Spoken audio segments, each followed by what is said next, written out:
changement de cadre. On n'est plus dans mon bureau, comme vous pouvez le remarquer.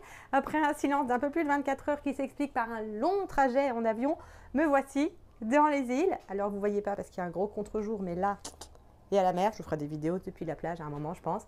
Et j'ai un magnifique collier de fleurs qui sent trop, trop bon. Je suis à Tahiti. Et c'est aussi pour ça que j'ai pris des vacances, parce que là, pendant toutes les vacances qui s'annoncent, en fait, je ne vais pas prendre de vacances. Je vais former les enseignants de Polynésie française. Et donc, je m'étais dit que c'était l'occasion d'en parler sur cette chaîne pour vous faire raconter un petit peu le quotidien d'un formateur dans un contexte un peu différent de ce dont on a l'habitude.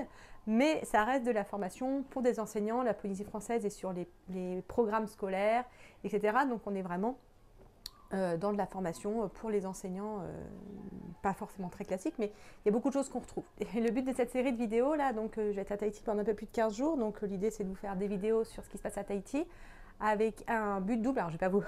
C'est pas des vidéos de vacances, on est vraiment sur du travail, dans un cadre paradisiaque, mais ça reste du travail.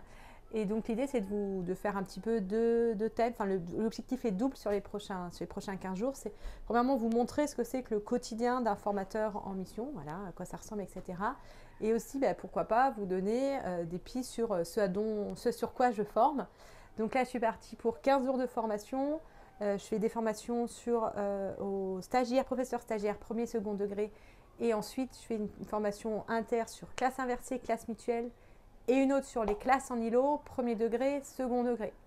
Donc voilà un petit peu ce qui va se passer dans les 15 prochains jours. N'hésitez pas à poser toutes vos questions auxquelles je pourrai répondre au fur et à mesure sur les prochains jours. Donc ça peut être sur le métier de formateur au sens large, mais aussi sur les thèmes de formation, les choses qui vous intéressent, les choses que vous avez envie de mettre en classe, etc.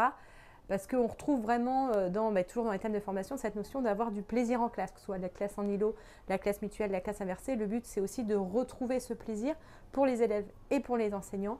Donc, ça a toute sa place sur cette chaîne, mais je vous en dirai plus tard.